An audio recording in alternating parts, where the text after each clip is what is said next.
My name is Grace Whitfield. I'm 28 years old, and the last thing my mother ever called me in public was a defect.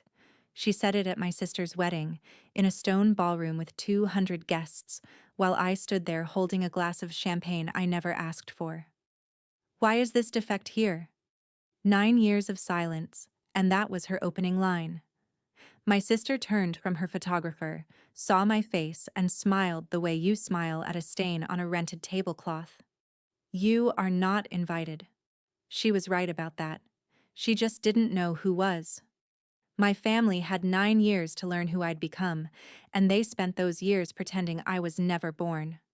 What the groom did next ended more than the evening. It brought down a dynasty 3 generations in the making, and I never raised my voice once. But this story doesn't start in that ballroom. It starts 10 years earlier, at a country club, with a graduation gown and a wall of framed diplomas that held one empty frame. Welcome back to Calm Drama Stories, where quiet women finally tell the stories their families hoped would stay buried.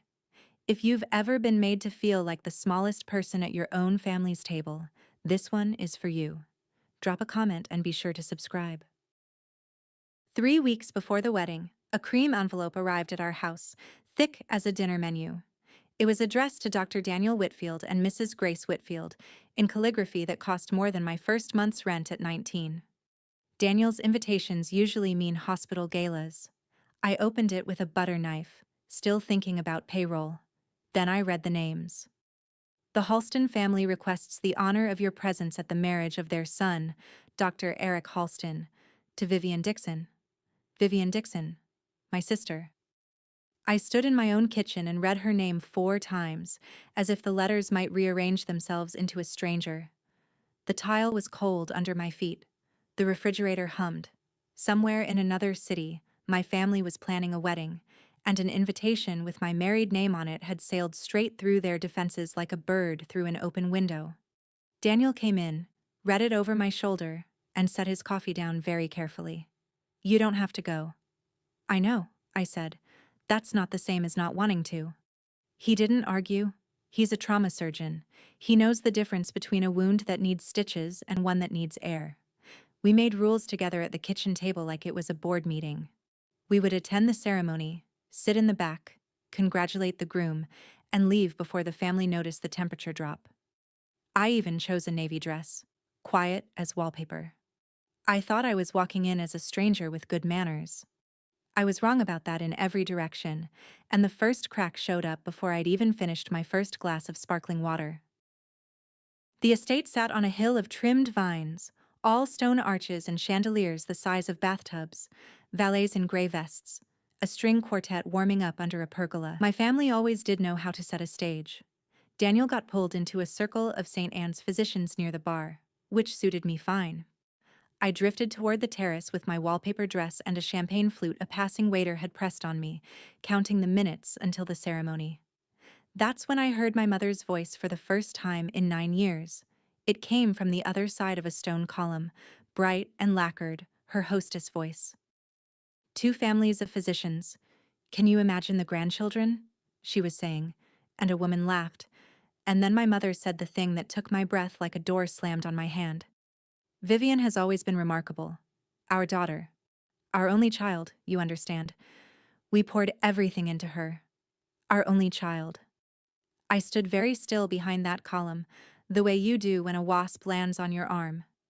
I had prepared myself to be the estranged sister, the awkward footnote, the girl who left. I had not prepared to be erased. Erasure is tidier than hatred.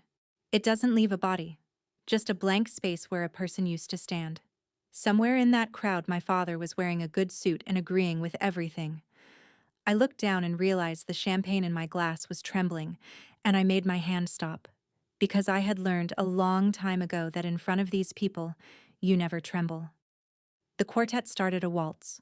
Behind me, coming closer through the crowd, was the voice that taught me that lesson. To explain what happened next, I have to show you the hallway I grew up in.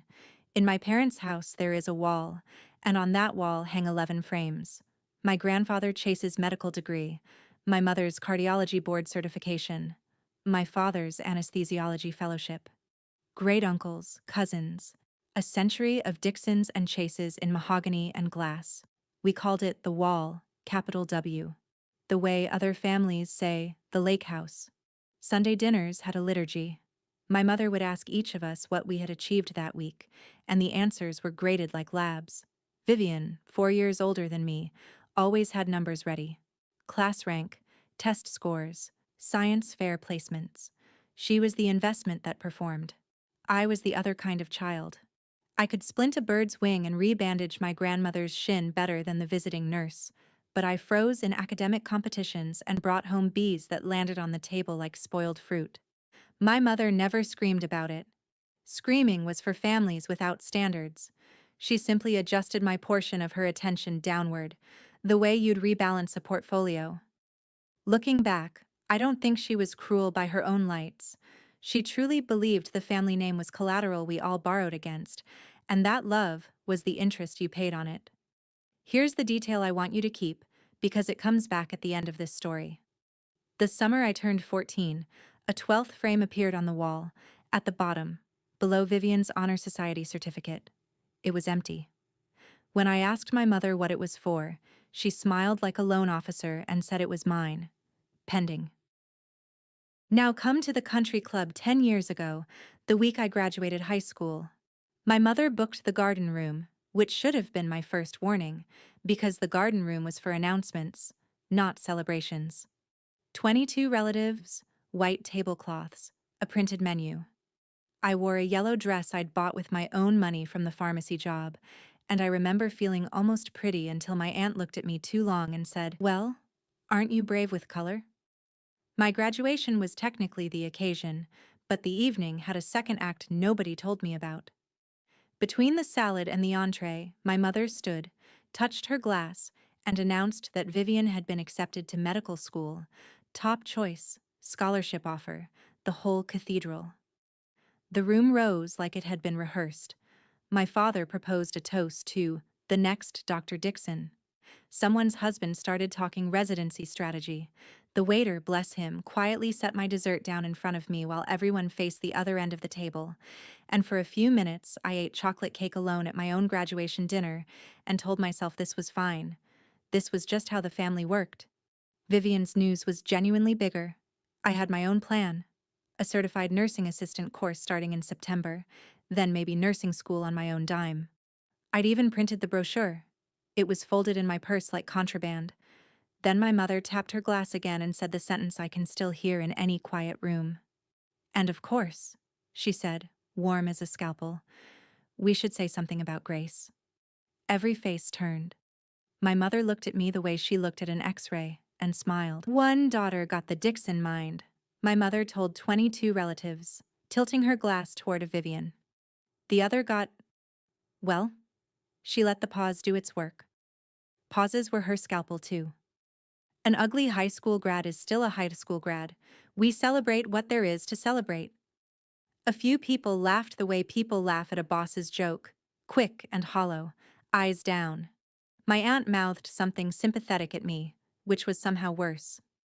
I sat there with chocolate on my fork and 18 years of training in my spine, and I gave the garden room nothing. No tears, no exit, no scene to remember me by. I finished the cake. It tasted like drywall. Later that night, the family photographer's proofs went up on the mantel, and in the group shot from the club steps, I wasn't in the frame. Not cropped out, composed out. My mother had arranged the rows herself. When I asked about it, she walked me to the wall, tapped the empty 12th frame with one manicured finger, and delivered the family motto like a diagnosis. "In this family, love is earned. This frame is waiting. What you put in it is up to you." I said the frame could wait forever then, because I wasn't going to medical school. I said it quietly, but I said it. My mother looked at me for a long moment, and something behind her eyes closed like a till. "Then it will hang empty," she said, "and everyone who visits will know why." She went to bed. I stood in the hallway under a century of other people's achievements until the clock chimed, and then the porch door creaked, and a voice said, "Come sit with me, honey." My grandmother Ruth was sitting on the porch swing in her cardigan, 2 glasses of iced tea already poured, because she always knew. She was my mother's mother, which surprises people. It surprised me too, once I was old enough to do the math on how a woman that warm produced a woman that cold. Ruth had been a nurse for 40 years. Night shifts, wound care, the unglamorous end of medicine, while her husband, the great Dr. Chase, collected the frames that started the wall. "Heard the toast, did you?" she said. It wasn't a question. I sat down, and the swing took my weight like it had been doing since I was 6. Then she did something she'd never done. She unbuckled the old steel watch from her wrist. The nurse's watch, the one with the sweep second hand she'd timed 1,000 pulses by, and she buckled it onto mine. It was still warm. 40 years I wore that, she said. It has seen more people through the worst night of their lives than everyone at that dinner combined. And this watch never once asked anyone their class rank. I laughed and cried at the same time, which is the only kind of crying she permitted on her porch. "Grace," she said, "listen to me. Nobody earns love, honey." She stopped there, patted my hand, and looked out at the yard like the rest of the sentence lived somewhere in the dark. I'd hear the rest of it eventually. But not for 10 more years, and not from her mouth. 10 months after that porch swing, the watch was the only thing I owned that my family couldn't repossess, because 10 months later, they threw me out. The college fund came first. $80,000, built since my christening, meant for whichever school would have me. That spring my father sat me down with a folder and explained, in his mild anesthesiologist voice, that the fund had been reallocated to Vivian's medical education. "An investment goes where the return is," my mother added from the doorway, not unkindly, the way you'd read a weather report. I want to be fair here. I saw the storm coming and I did prepare. I was 19. I had opened my own bank account the week after graduation, taken my documents out of my mother's filing cabinet, finished my CNA certification at night, and picked up shifts at a home care agency wiping down walkers and helping strangers shower with dignity. I loved it, which was the unforgivable part. My mother could have survived a daughter who failed toward medicine. She could not survive one who succeeded toward the help. The ultimatum came on a Tuesday in April, at the bottom of the stairs, with my father studying his shoes. Quit the agency, retake the entrance exams, resume the family trajectory, or leave the family home. She used those words. Family trajectory, like we were a spacecraft. I remember being calm. I had rehearsed for this without admitting it. I packed in 40 minutes, clothes in 2 trash bags, my certification folder, Ruth's watch on my wrist. Nobody helped and nobody stopped me. At the front door, my mother said, "You're choosing to be nobody." And I said, "I'm choosing to be somebody you don't get to grade." And I carried my trash bags down the walk like luggage. The porch light went off before I reached the sidewalk. 9 years later, my mother would stand in a stone hallway and offer me that door back on one condition. But first, she had to call me a defect in front of 200 people. Which brings us back to the ballroom, the champagne I never asked for, and my mother's opening line. "Why is this defect here?" She said it low, the way surgeons swear.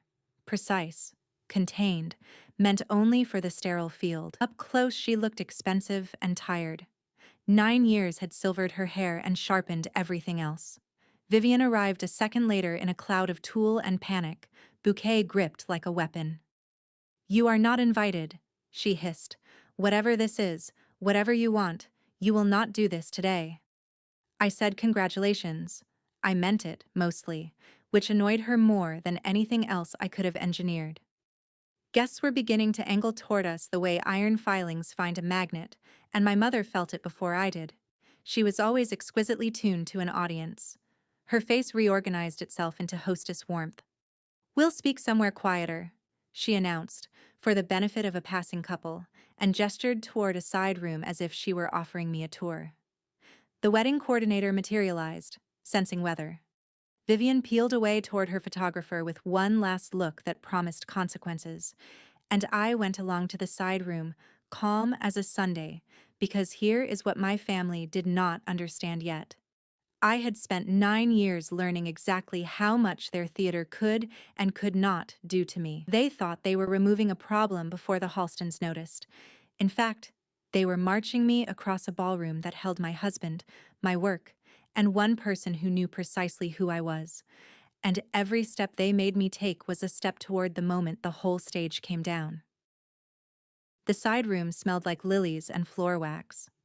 My father was already there, which told me the play had been cast before the curtain. Raymond Dixon, 61 years old, a man who had spent 4 decades putting people to sleep and 1 decade doing it to himself. For 9 years I had told myself a small bedtime story about my father, that he was the gentle one, the hostage, that somewhere under the good suit he had missed me. He looked at me now. First time since the trash bags, and here is the whole of what he said. Use the kitchen door. There's a service corridor behind the kitchen. Don't make your mother repeat herself. Not, how are you? Not, you look well. Not even my name. I waited for the rest, the flicker, the folded $20 bill of affection he might slip me when she wasn't looking. Nothing came, and I finally understood something it had taken me 9 years and 1 sentence to learn. His silence had never been a hostage's silence. It was a shareholder's. He had voted with her at every meeting. He'd simply let her read the minutes. Something in my chest that had been propped open since I was 19 quietly shut, and it didn't even hurt the way I'd budgeted for. No, I said. He blinked. No? As if the word were new to him, and in that house, maybe it was. I came through this family's front door once already with everything I owned in trash bags, I said. I will never again leave anywhere through the back. My phone buzzed against my hip. A text from Daniel, 3 rooms away, oblivious and about to be extremely relevant. Eric's asking where you went. He wants to introduce you to his mother. The groom can wait a moment, because the 9 years come first, and the 9 years started with night shifts. My first client after they threw me out was a retired machinist named Mr. Alger, 84, hands like tree roots, a man who had rebuilt engines his whole life and now couldn't manage a shirt button. The agency paid me $11 an hour to be his hands. I learned to shave a face that flinched, to time medications by Ruth's watch, to listen to the same war story with fresh attention because for him, it was fresh every night. My family called this work wiping strangers. Here's what it actually was. I held a man's dignity in my 2 hands for 8 hours a night, and I never once dropped it. Try that with a scalpel. I slept in a studio apartment above a laundromat and kept a spiral notebook of everything the agency did wrong: missed handoffs, double-booked aides, families left waiting by a phone that rang out, not out of spite. Out of the same instinct that made me rebandage my grandmother's shin as a kid.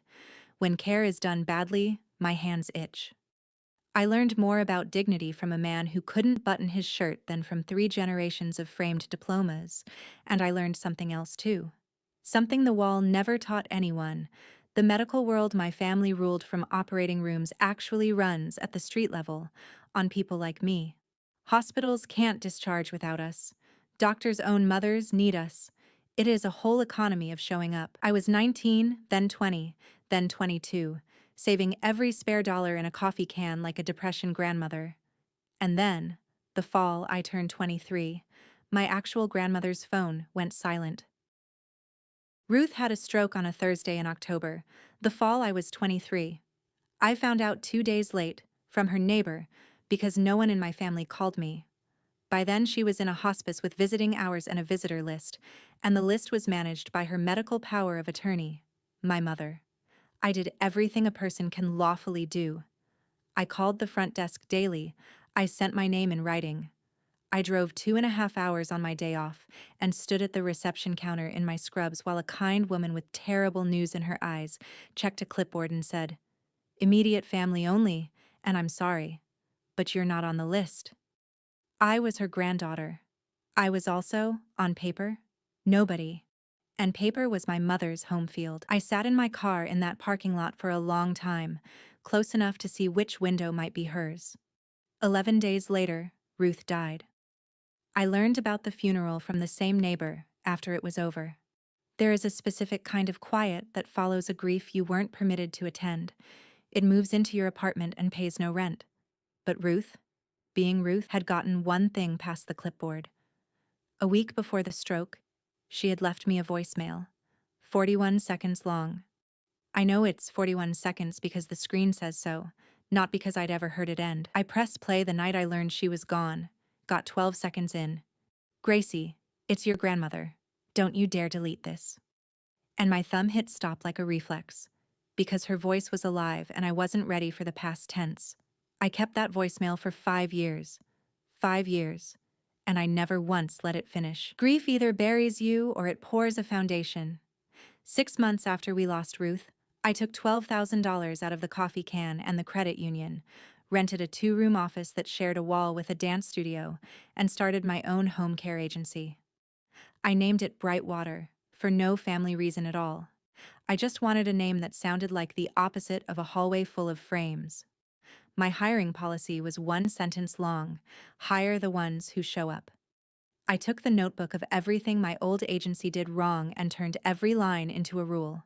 Aides got real wages and backup coverage. Families got a call back within the hour. Every hour I was awake. My first contract was a small one. A hospital discharge planner who was desperate on a Friday afternoon and out of options, which is the only way anyone gives a 23-year-old a chance. We didn't lose a client for 2 years. Word travels fast in the showing up economy. 5 years later, Brightwater had 340 caregivers across 3 states, and I had a title I still can't say without hearing my own younger self laugh: founder and president. If you're watching this while you build something of your own in a 2-room office somewhere, while everyone who shares your last name calls it a phase, I want you to pause and hear me say it plainly. The people who wouldn't give you a seat are not the audience you're building for. Subscribe if you want the rest of this story, because the next phone call changed my name. One Tuesday, a hospital called about a patient nobody else would take, and the doctor on the line had a voice I'd end up hearing every morning for the rest of my life. Back at the estate, I didn't go to the kitchen door and I didn't go back to the ballroom. Not yet. I found the rock garden behind the terrace where the caterer's clatter faded into hedges, and I sat on a cold stone bench in my navy dress with my phone in my hand. You already know what file I opened. Grandma Ruth. 41 seconds. Saved through 5 phone upgrades, backed up in 3 places, listened to 100 times, and finished exactly never. I pressed play. Gracie, it's your grandmother, don't you dare delete this. Her voice, papery and amused, the porch swing practically audible behind it. 12 seconds in, right on schedule. And I need you to hear this, honey, because nobody ever told your mother. Stop. My thumb. That coward. That loyal bodyguard. I sat there with my pulse ticking against Ruth's watch and her sentence cut off in the middle, the way it had been cut off for 5 years, and I asked myself what I was actually doing at this wedding. I could dodge the family, slip out after cake, keep the peace at a party I had every legal right to attend. Or I could sit where my name card said I sat, in a room they'd built on my erasure, and let whatever was true be true in public. Ruth went through that family's front door her whole life in a nurse's cardigan, and she never once apologized for the uniform. I put the phone away. I clasped the watch tighter. Then I stood up, smoothed the wallpaper dress, and walked back toward the music, toward the ceremony, the seating chart, and the 41 seconds I still owed my grandmother. Whatever her sentence ended with, I was done hearing it from behind a column. Now, the Tuesday phone call. 4 years ago, St. Anne's Regional had a patient no agency would touch. A retired teacher with a spine injury, a complicated house, and a family lawyer on speed dial. The surgeon himself got on the line, which never happens, and asked if Brightwater was as good as its reputation or just newer than everyone else's. I said, both. And he laughed once, like a door unsticking, and said, come prove it. He was expecting a sales rep with a folder. What walked in was a founder with rolled-up sleeves who had personally done every job on the care plan. Dr. Daniel Whitfield, 32 at the time, the hospital's senior trauma surgeon, a man who wore authority the way Ruth wore her cardigan, without needing anyone to notice. We argued for 20 minutes about discharge protocols, and I won twice. He noticed the nurse's watch and asked whose it had been. Nobody in 8 years had asked that. Coffee from the vending machine turned into coffee from an actual cafe, which turned into 2 years of the calmest thing that had ever happened to me. He knew all of it before he proposed. The wall, the trash bags, the funeral I found out about late. He heard the whole inventory and said the sentence that closed the deal. You built a family business. The family part just came later. And it's me. We married in his mother's backyard when I was 26. 30 guests, a barbecue, Mr. Alger's granddaughter playing the fiddle. I took his name gladly. Dixon had only ever been a debt. But 2 weeks before that backyard wedding, I did one last old-fashioned thing. I mailed an invitation to my parents' house. You can probably guess what happened. You'd only be half right. The envelope came back 13 days later, and here's the half you might not guess. It wasn't marked "Return to Sender." It had been opened. Someone had slit it cleanly, read the invitation. My name, Daniel's name, the date, the backyard. Then resealed it in a fresh envelope, addressed in my mother's surgical handwriting, and mailed it back like a rejected insurance claim. On the back of my own invitation, one line, blue ink. Don't embarrass yourself. I stood at the mailbox so long the neighbor's sprinkler cycled twice. Daniel found me there and read it, and I watched a man who reduces shattered pelvises for a living go very still. We could just be happy, he said finally, loudly. It's excellent revenge. I laughed, and I married him, and I was happy. I want that on the record. But I also kept the envelope. I put it in the cedar box with Ruth's Watch's original band, and every December after that I still mailed my parents a Christmas card. Plain ones. No photo. Signed Grace. Never answered. Never returned. Just swallowed by the same mailbox that had spat back my wedding. Daniel never told me to stop. He just watched me do it each year with the expression he wears reading a scan he doesn't like. I told myself the cards were closure, a habit, postage stamp charity. The truth is simpler, and I can say it now. Some part of me was still standing at the bottom of the wall, holding my achievements up toward the empty frame, waiting for someone to hang one. That part of me RSVP'd yes to my sister's wedding before the rest of me had finished reading the invitation.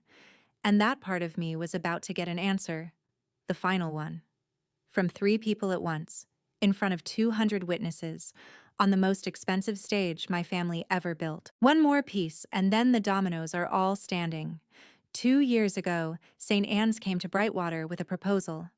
The hospital wanted to launch a geriatric medicine fellowship, training young doctors to actually understand aging patients, and they needed a founding sponsor.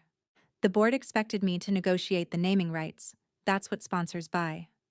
I had one condition, and it wasn't my name. It would be called the Ruth Chase Fellowship, after a nurse who worked 40 years of nights and never got a frame on anybody's wall. And my name would appear nowhere, not in the press release, not on the plaque, not at the annual dinner. The development office thought I was being modest. Daniel knew better and signed the papers with me anyway, listed simply as a physician liaison. I told myself it was privacy. Standing where I stand now, I'll tell you the truer thing. I was still building a case file for a jury that was never going to convene. Some invisible day in some invisible court, the family would finally see everything. The company, the fellowship, Ruth's name restored. And they would understand what they had thrown out. And they would come to me. Quiet auditioning is still auditioning. I just did mine anonymously, which let me call it dignity. The first Ruth Chase Fellow was selected that spring from 40 applicants. A young internist with good hands and better manners, the kind of doctor who calls the caregivers by name. He wrote me a thank you letter through the foundation without knowing who I was. His name was Eric Halston. I funded a stranger's future and told no one. And this spring, that stranger sent me an invitation to his wedding, because that stranger was marrying my sister. The ceremony itself was beautiful, the way hotel lobbies are beautiful. I sat in the last row of white chairs with Daniel's hand over mine and watched my sister marry a man I had accidentally helped create. Vivian looked genuinely lovely, I'll give the record that much. And she delivered her vows the way she'd delivered valedictorian remarks. Flawless, timed, slightly laminated. She promised Eric honesty in all things. And 200 people sighed, and my water went down wrong. It was during the recessional that my professional brain, the one that audits care plans for what's missing, started itemizing this wedding the same way. Item. The bride was supposedly a dermatologist about to open her own practice, yet in a garden full of physicians, not one guest on her side was introduced as her colleague. Item. Her practice had a grand opening this fall, per my eavesdropping, yet no one could name the neighborhood. Item. My mother steered every conversation about Vivian's career backward, into her residency years, the way you'd steer guests away from a room with water damage. Item.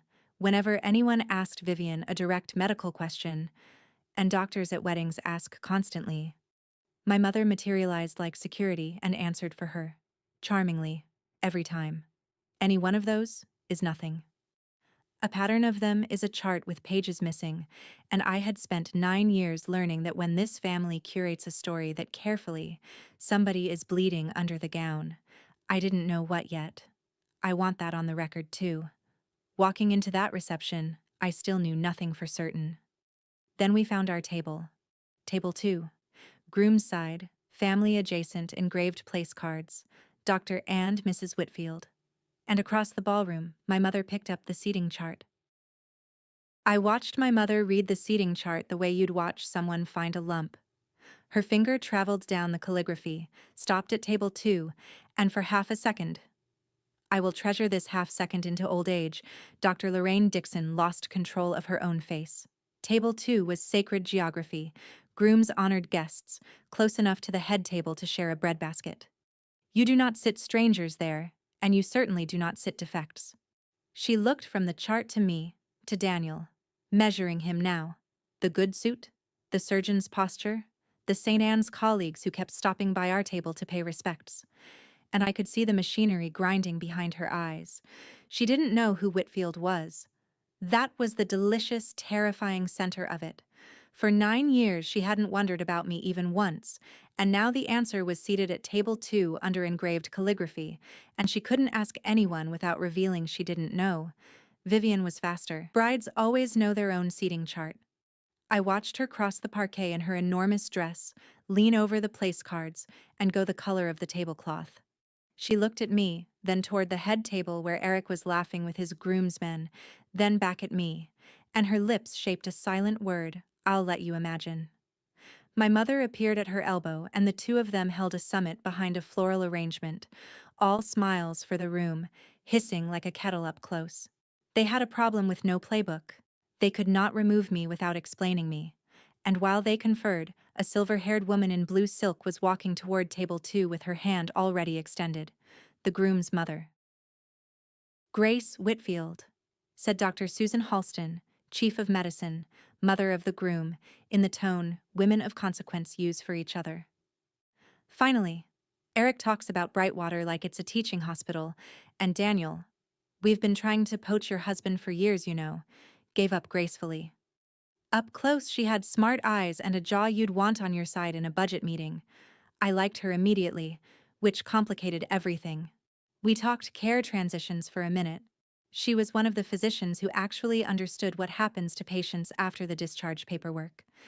And then she tilted her head with genuine, innocent curiosity and asked the question. So, how do you know our Vivian? Understand what was being handed to me. One honest sentence. She's my sister. Ask her why you've never heard of me.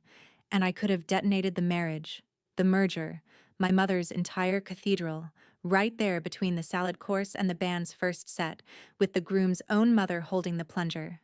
9 years of trash bags and returned envelopes leaned in to watch what I'd do. I took a breath, and I chose the smallest true thing in the room. We grew up in the same town, I said. Small world, said Susan Halston, pleasantly. But she was a diagnostician at the top of her field, and I watched one eyebrow file something away. The pause before my answer, maybe, or the way the bride's mother across the room was watching us like an air traffic controller with 2 planes converging. She patted my arm and moved on to charm the next table. Across the ballroom, Vivian had seen the entire exchange. And Vivian, unlike our mother, had no idea what I had or hadn't said. She got me alone by the coat check, fingers around my wrists like a blood pressure cuff, and walked me into the stone hallway with a bridal smile stretched over pure animal panic. The moment we cleared the doorway, the smile fell off. "Whatever you told her," Vivian said, "you're going to walk it back. Now." I told her we grew up in the same town. "Oh, don't." Her voice cracked strangely. "Don't do the calm thing. You've had 9 years to ambush me and you picked my wedding." I asked her the only question I'd actually brought to that estate. "What did you tell them happened to me, Vivian? What's the story?" And my sister, wife of an hour, looked me in the eye and said, "There is no story. You don't exist. As far as the Halstons know, I'm an only child." It was cleaner. Cleaner. I had imagined smears, addiction, theft, a dramatic villain edit. The truth was so much more efficient. They hadn't buried me. They'd never dug the hole. I was an accounting entry that had simply been dropped from the books. "You will leave before the toasts," she went on, control returning in beats, our mother's cadence settling over her like a coat. "You'll have a migraine. Your husband seems polite. He'll drive you." But here's what I noticed instead of my own anger, because a decade of night shifts teaches you to read hands. Hers were shaking. Not wedding jitters shaking. Clipboard at the hospice shaking. Her eyes kept flicking down the hallway toward the ballroom. Not toward our mother. Toward Eric. A woman defending one lie is annoyed. A woman defending a load-bearing lie is terrified. And terror like that is never about a missing sister. People only panic like that when one lie is standing on top of another. "Enjoy the toasts," I said, and walked back inside. I made it 3 steps toward a table 2, and then my legs took me right past it, past the band, out to the coat check, where I stood holding my own claim ticket like a woman deciding on a train. Because here is the arithmetic I did in that alcove. I had come to this wedding carrying one specific shameful hope: that 9 years might have loosened something, that a door might sit ajar. I now had my answer in writing. There was no door. There had never been a door. There wasn't even a wall with my shape in it. You cannot reconcile with people for whom you do not exist. So, migraine, coat, husband, highway. Give them the clean wedding and keep my dignity in the car like a to-go box. Daniel appeared beside me. He has a surgeon's radar for internal bleeding, and read the whole calculation off my face. He didn't argue either direction. He just said, "Say the word," and held out his hand for the ticket. That's when Ruth's watch caught on my sleeve. The clasp, worn soft by 40 years of her wrist and 10 of mine, snagged the navy fabric and sat there glinting under the coat check lamp. And I thought about a woman who walked through the Dixon family's front door for 6 decades in a nurse's cardigan, outranked by everyone at the table and outclassed by none of them, and who never once used the service entrance her son-in-law kept suggesting. If you're still with me, stay close now. Comment "front door" if you've ever refused someone's back exit, and subscribe, because every domino in this story falls in the next 10 minutes. I handed Daniel the ticket. "We're staying for the toasts," I said. Inside, a fork was already ringing against crystal. My mother toasted first, naturally. She rose in pearl gray with a glass of champagne and gave the performance of a career. Charming, warm with intolerances, every syllable load-tested. She spoke of 2 great medical families joining, the Halstons and the Dixons, and what that union means. Of standards upheld across generations, of her pride in a daughter who had never once lowered the bar. Then she smiled at the room and delivered the family catechism, polished for export. People ask how our family produces what it produces. The answer is simple. Everything in this family is earned, our name most of all. Nothing is given away free at our table. 200 guests raised their glasses to it. I kept my hands in my lap and did something I hadn't expected. I heard the sentence underneath the sentence. She had said those exact words to me at the bottom of the wall, and someone had certainly said them to her in that same house when she was small. A grandfather I'd never met, the great Dr. Chase, who Ruth once told me graded his daughter's posture at Sunday dinner. My mother wasn't quoting herself. She was reciting. Standing there in pearl gray at the top of her world, she was still the girl reporting her class rank to a man with a ledger where his lap should have been, and for exactly one breath I felt the vertigo of pity before I put it down. You can understand a system and still refuse to bow to it. Ruth taught me both halves of that. The room drank. The band played 8 bars. And then the MC said the sentence that ended the world as my family had built it. And now, a few words from the groom. Eric stood up holding notes. Eric Halston gave the kind of toast that reminds you some people are simply good, and that good people are the most dangerous thing you can invite to a performance. He thanked his parents. He thanked his bride, glowing at his elbow. And then he set down his notes and went off script. Because he wanted, he said, to thank the 2 people who made him the doctor standing here tonight. The first is my mentor. He taught me that trauma surgery is mostly showing up and showing up again. Dr. Daniel Whitfield, Table 2. Applause. Every Dixon head in the ballroom rotated toward our table like gun turrets. My mother's glass stopped an inch from her lips and did not move again. The second, Eric said, I only get to thank because she's finally in a room with me. I trained on a fellowship that paid my salary, my research, all of it.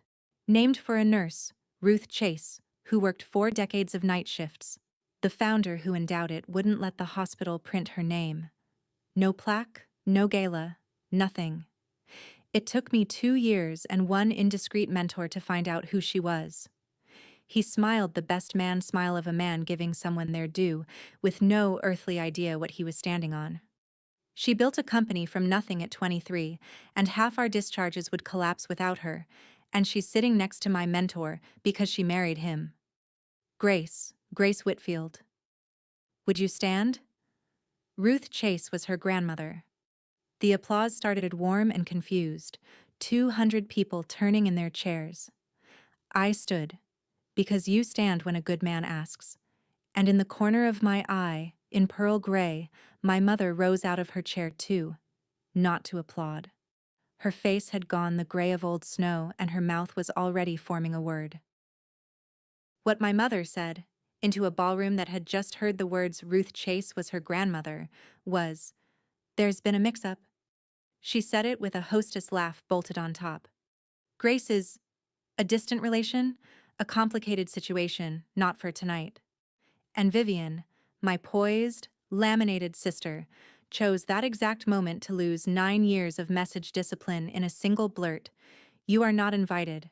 She said it at volume, past the microphone's edge, into 200 held breaths. The silence afterward had texture. Eric turned to his bride slowly, the way you turn in a house where something has just broken upstairs. Not invited? He said. I invited her. Vivian. This is the woman who paid for my fellowship. This is my mentor's wife. Her grandmother's name is on my diploma wall. His voice didn't rise. It clarified, which was worse. How dare you, either of you? Do you have any idea who this woman is? This woman is the reason I'm standing here a doctor. This woman is... And my mother, seeing the structure coming down, made her final error. She reached for rank. Eric, dear, this is a family matter. Which family? Said Eric Halston quietly in front of both of them. You could hear the chandelier hum. 200 guests, surgeons, board members, the entire ecosystem my parents had spent 40 years performing for. Looked from the bride, to her mother, to the woman at table 2 they had been told, in 100 small curated ways all evening, did not exist. I hadn't said a word since congratulations. I stood there with my hand resting on Ruth's watch and let the arithmetic happen on other people's faces. It was Susan Halston who finished it. She rose from the head table without hurry, blue silk and 40 years of chairing difficult meetings, and looked at my sister with the stillness of a diagnosis arriving. Vivian, she said, you told us you were an only child. Nobody answered her. That was the answer. Vivian stood in her enormous dress with her bouquet hand empty, opening and closing her mouth, and my mother performed the last maneuver in the playbook, the pivot to intimacy. She crossed to me through the frozen tables, took my forearm with both hands like we did this all the time, and said, at a volume calibrated to reach exactly the first 3 rows, Grace, darling, we'll discuss family matters privately. This is a wedding, darling. 9 years, a returned invitation, a hospice clipboard with my name missing, and I had graduated to darling in under a minute, because now there were witnesses worth performing for. And looking at her, this brilliant, exhausted woman gripping my arm like a railing, I felt the strangest thing rise in me. Not rage, recognition. She still believed the story could be managed. She had no idea the manuscript had left the building. So I smiled at my mother, the way you smile at someone talking loudly on a train about a stop they've already missed, and I said it, gently, once, loud enough for only the first 3 rows, and the microphone she'd forgotten was live behind her. You have no idea, do you? She blinked. About what? About anything after April, I said, and lifted her hands off my arm the way I used to lift Mr. Alger's, firmly, kindly, without negotiation. I did not list my company. I did not say the word president, or mention 340 employees, or explain the fellowship. The resume was the one weapon I had sworn never to reach for in front of them, because the moment I argued my worth, I was back at the bottom of the wall holding papers up at an empty frame. Instead, I turned to Susan Halston and said, "Excuse me for a moment. This dress needs some air." And I walked toward the terrace doors with my spine perfectly straight, and my mother followed me. She caught me in the stone corridor between the ballroom and the terrace, where the band's waltz came through the wall like weather. And here my mother did the only genuinely surprising thing she'd done in 9 years. She dropped the performance. No audience, no hostess lacquer. Just a 58-year-old woman in pearl gray, with her back to a limestone wall, breathing like the air had gotten expensive. "All right," she said. "Here is what happens now. You come back inside. You tell the Halstons we've always been close, quiet, private, but close. The fellowship was a family project. We'll say your father advised. And then, you come home, Grace. Thanksgiving, Christmas, Sunday dinners, all of it. The frame." Her voice caught on it. Actually caught. "The frame gets filled. You've finally earned your place." There it was. The door. Not ajar. Thrown wide with everything I had wanted at 19 arranged inside it like a table set for one. All I had to do was carry one lie across the threshold, and lying was the family business. They'd trained me for it my whole childhood. I'd simply refused the apprenticeship. I looked at her hands while I let the offer hang. They were trembling. The fine, relentless tremor she'd hidden under crossed arms all evening, the tremor that had ended her surgical career years ago, a failure she'd outrun by becoming the family's judge instead of its performer. She saw me see it, and something old cracked open for exactly one sentence. "My father made me recite my class rank at that table every Sunday until I left for college," she said, flat, like coordinates. "I gave you a family that keeps score because it is the only kind I was ever given, and it worked. Look at Vivian."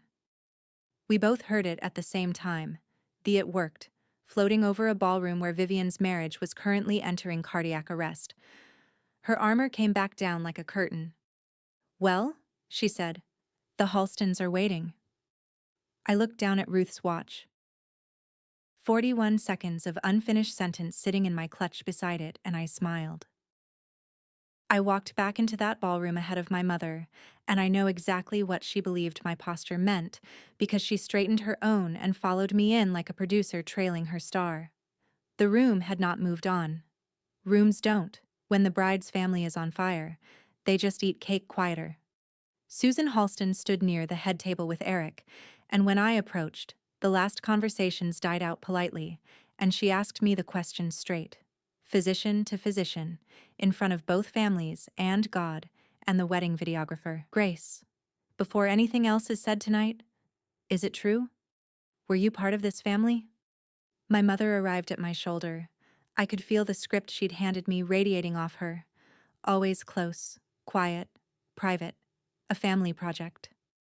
One sentence, and the door stood open behind me with the holidays inside. And I heard Ruth on the porch swing, clear as the night she said it. "Nobody earns love, honey." And I finally understood the assignment of my whole adult life. not to win the argument, to leave the courtroom. "Here is everything I'll say at a wedding," I said to Susan, but really to all 200 of them. I was born a Dixon. When I was 19, I was told that in that family, love is earned, and I stopped earning. I haven't spoken to them in 9 years. "Eric, you married someone tonight. I hope you'll ask her, gently, for the rest. It isn't mine to tell." That last line cost me more than anything else in this story, because I had the rest. I'd read Vivian's shaking hands in the hallway. One sentence of speculation from me and her whole laminated life would have been opened on the table like a chart. Every night shift year of me wanted it. I left it. It was hers to drop, and mercy, it turns out, is the only revenge that leaves your own hands clean. Then I turned to my mother, whose face was doing something geological, and gave her the answer to the offer. "No," I said. "The frame stays empty. I built my own wall." I took Daniel's arm, nodded to Eric, thanked Susan Halston for a beautiful ceremony, and walked out of my sister's wedding through the front doors, at the exact center of the aisle. At the speed of a woman with nowhere left, she needed to be admitted. Behind us, just before the doors closed, I heard a single champagne glass hit the parquet. We didn't drive off dramatically. The valet line was 7 cars deep, and dynasties fall on a schedule of their own. So we walked out past the lit fountain to the far end of the terrace, and stood in the cold spring dark with the party glowing gold behind the glass, and my hands started shaking. The honest kind, the kind you've earned. Daniel put his jacket over my shoulders and asked nothing. I took out my phone. You know the file. Grandma Ruth, 41 seconds. I pressed play, and for the first time in 5 years, when her voice reached the 12th second, my thumb stayed down at my side where it belonged. "And I need you to hear this, honey, because nobody ever told your mother, so she never learned how to say it to you, and somebody in this family has to go first." A breath on the line, the porch swing creaking somewhere under it. "Nobody earns love, honey. Love is the thing they can't bill you for. Whatever they do with that silly wall, you were never the empty frame, Gracie. You were the whole wall, and the house it holds up. And don't you dare wait for people with ledgers to tell you what you're worth. Come see me Sunday. Bring nothing." Click. 41 seconds. 5 years to walk 12 seconds. I cried then. The only time in this whole story, so let the record show it happened on a terrace, in my husband's jacket, with my grandmother's watch ticking against my wrist like a second heart. Not for the family I'd lost. You can't lose what was never issued to you. For the woman who'd gone first, and for the 19-year-old at the mailbox who could have used those 41 seconds a little sooner. When it was done, I did one small housekeeping thing. I opened my drafts folder, found the Christmas card list with my parents' address sitting at the top where it had sat for 9 Decembers, and deleted the entry. Then we went home. The dynasty spent the next 6 weeks collapsing without any help from me. Here's what the collapse looked like from a respectful distance. The Halstons did what careful families do after a wedding with a surprise sister in it. They went back and checked the chart. The dermatology practice with the fall grand opening had no lease, no license on file, no fall. Vivian's residency, it turned out, had ended halfway through her 2nd year. Not paused, ended. And the years since had been a med spa job wrapped in our mother's narration. She had a diploma. She did not have the life printed on the wedding program. Eric filed for annulment 6 weeks after the cake. I'm told he did it kindly, which sounds like him, and that he kept the Ruth Chase name on his email signature, which undid me a little. My mother resigned her chairmanship of the hospital gala committee that fall, citing family obligations, the sentence doing more work than any sentence should. Nobody fired her. Nobody needed to. Her currency had simply been devalued in every room that mattered to her, and she had built her entire life in those rooms. That was the whole punishment, and it was total. My father sent me an email in November. 1 line, no subject. "Your grandmother would have been proud." I read it maybe 30 times. I never answered it, and both of those facts are true at once, and I've stopped needing them to fight. And the wall still hangs, 11 frames and 1 empty, in a hallway 2.5 hours from my kitchen. Nobody took it down. Systems like that don't come down. They just lose jurisdiction. One escaped person at a time. It no longer reaches me. That's not the same as gone, and I've made my peace with the difference. 6 months later, on an ordinary Sunday, I looked down my own dinner table and took inventory the way Ruth used to count pulses. Unhurried, thorough, grateful. Daniel at the far end, arguing playoff brackets with Mr. Alger's granddaughter. 3 of my original caregivers, the ones who showed up before Brightwater could afford to pay them what they were worth. My first client's widow, who brings a pie nobody asks her to bring and everybody finishes. And Eric Halston, still a Ruth Chase fellow, still family somehow, the one thing I salvaged from that wedding without meaning to. Telling a story, with his fork in the air. On the wall of our dining room there are 11 frames too. I counted them one night and laughed until Daniel came to check on me. Ours hold a fiddle recital, a fishing boat, a coffee can, 2 wedding photos from a backyard, and a nurse in her cardigan on a porch swing, mid-sentence, saying something the camera couldn't keep. Not one certificate. The watch was on my wrist, where it stays. The voicemail is still on my phone, and these days I can play it all the way through while the potatoes boil. If a family ever made you audition for a seat at their table, hear this. Love that has to be earned was never love. It was a job with no wages, and you are allowed to quit a job, and the table you build afterward will hold every person your old chairs never fit. That's my story. One empty frame, one nurse's watch, and a voicemail that took me 5 years to finish. If someone has ever made you feel like you had to earn your place at their table, take this as your sign to start building your own. Share this video with someone who needs that permission today. Drop a comment telling me about your table, hit subscribe, and I'll see you in the next one.